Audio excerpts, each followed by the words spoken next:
안녕하세요. 디지털 드로잉을 쉽게 알려드리는 그리는 아이입니다. 저는 얼굴을 그릴 때 눈을 가장 신경 써서 그려요. 눈을 어떻게 그리냐에 따라서 전체적인 그림의 느낌과 완성도가 완전히 달라 보이잖아요. 그런데 문제는 얼굴 중에 눈을 그리는 게 제일 어렵다는 거예요. 그래서 이번에는 누구나 눈을 쉽게 그리는 팁을 알려드릴게요. 여러분들도 오늘 알려드릴 방법으로 쉽게 직접 눈을 그려보세요. 바로 시작할게요. 누구나 쉽게 눈 그리는 방법 5단계로 설명드릴게요. 1단계 원을 그려줍니다. 2단계 위아래 눈 라인과 눈동자를 그려줍니다. 3단계 눈썹, 쌍꺼풀과 속눈썹을 그려줍니다. 4단계 기본 색을 채워줍니다. 5단계 마지막으로 명암을 추가해주면 완성입니다. 각 단계를 천천히 알려드릴게요. 잘 보고 따라해보세요. 먼저 첫 단계에서는 원을 그려줍니다. 이때 단순히 원을 그리는 건데 한 단계로 한 이유는 이 원이 매우 중요하기 때문인데요. 그리려는 눈의 스타일에 따라 원의 크기와 모양을 다르게 그려줘야 돼요. 캐릭터 같은 크고 둥근 눈이라면 완전한 동그라미에 가깝게 원을 그려주고요. 남자 눈이나 실사체에 가까운 눈을 그리고 싶다면 가로로 긴 타원을 그려주세요. 두 번째 단계는 위아래 눈 라인과 그 사이 눈동자를 그려주면 되는데요. 이때 윗 눈꺼풀은 처음 시작은 위쪽 대각선으로 가파르게 그려주고 그 다음 완만하게 그려주어요. 그리고 다시 내려가는 선을 그리고 마지막 끝은 눈의 시작 방향으로 꺾어 돌아가도록 짧게 그려주세요. 아래 눈 라인은 약간 아래로 둥글게 그려주세요. 이때 위쪽 눈 라인은 시작은 얇고 점차 두껍게 그리고 아래쪽 눈 라인은 위쪽 눈 라인보다 얇게 그려주세요. 이제 눈동자를 그려볼게요. 눈동자는 동그랗게 그려주면서 일부는 눈꺼풀에 가려주도록 그려주세요. 이때 캐릭터 눈의 경우 위아래로 긴 원이 되고 실사체에 가까운 눈은 정원으로 그려주면 되는데요. 원을 깔끔하게 그리기 어려운 분들에게 팁을 알려드릴게요. 프로크리에이트에서는 원을 그리고 잠시 그대로 멈춰 있으면 깔끔하게 도형화된 선을 자동으로 그려줘요. 원을 그리고 잠시 기다리면 선이 깔끔하게 변하고 이 상태에서 펜을 움직이면 원의 크기도 마음대로 조정할 수 있습니다. 이 기능을 이용해서 깔끔하게 눈동자를 그려주세요. 눈동자의 크기는 캐릭터 스타일에서는 눈 전체의 반 이상을 차지하게 크게 그려도 괜찮아요. 오히려 작으면 어색할 수 있고요. 반면에 남자 눈이나 실사체에서는 전체 눈의 절반 이하 크기로 해주는 것이 자연스럽습니다. 마지막으로 동공자리를 대략적으로 표현해주세요. 다음 3단계는 속눈썹과 쌍꺼풀, 눈썹을 그려주세요. 쌍꺼풀은 눈 윗라인을 따라서 얇은 선으로 표현해주는데 이때 취향에 따라 안쪽에서 바깥쪽으로 갈수록 간격이 멀어지거나 좁아지거나 일정하게 하는 식으로 인상의 차이를 줄 수 있어요.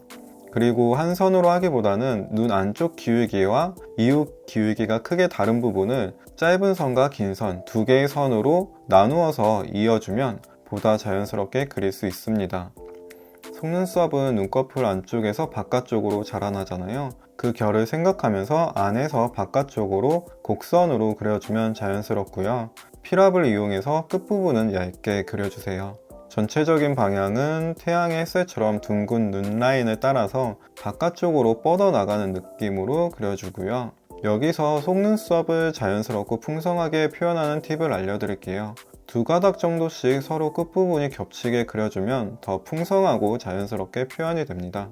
아래 속눈썹은 위 속눈썹보다 얇고 적은 개수만 눈 끝부분에 그려주면 허전하지도 과하지도 않은 정도로 잘 표현할 수 있습니다. 눈썹은 눈의 시작 부분부터 시작해서 끝부분보다 조금 더 길게 해주면 되는데요.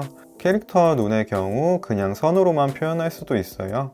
실사체에서는 완만히 올라가는 대각선이 이어지다가 약 3분의 2 지점에서 떨어지는 선으로 그려주시면 됩니다. 여기서 그림 초보분들은 망칠까봐 조심스러울 수도 있어요. 그럴 때는 2단계 이후에 레이어를 새로 만들어서 그리면 속눈썹, 쌍꺼풀, 눈썹이 마음에 들지 않을 때 지우고 다시 그리기 쉽습니다.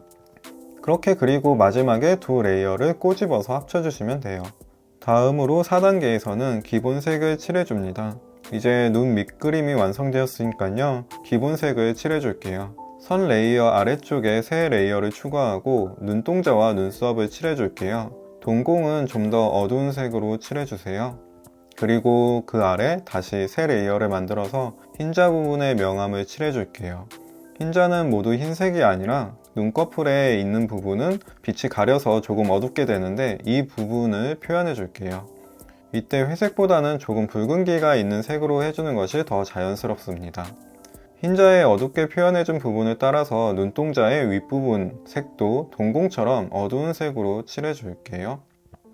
그런데 이렇게 그림을 그리다 보면 어디서든 편한 자세로 그리는 게 중요한데요. 특히 휴대할 때 거치대를 챙기기 애매해서 케이스로 거치하다 보면 각도가 한정적이라서 불편하잖아요.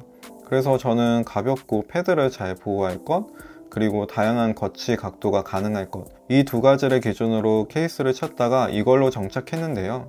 상단 커버가 분리형이라는 게 처음에는 조금 불안했는데 자석은 충분히 강력하고 튼튼하고 필요할 때 분리해서 가로 거치, 세로 거치 모두 가능해서 그림 그리기에 정말 편합니다.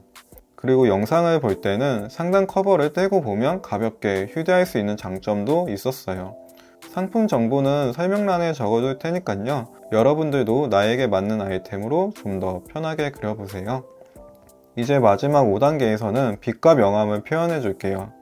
마지막 단계로 단순히 색을 채워 넣었던 부분들에 빛과 명암을 표현해 줄 거예요. 먼저 홍채를 좀 더 이쁘게 해줄게요. 동공의 위주로 홍채의 주름 느낌을 표현해 줄게요. 지그재그 선 긋는 느낌으로 표현해 주고요. 그리고 눈꺼풀에 의해 생긴 어두운 부분과 밝은 부분을 문지르기를 이용해서 부드럽게 풀어주세요.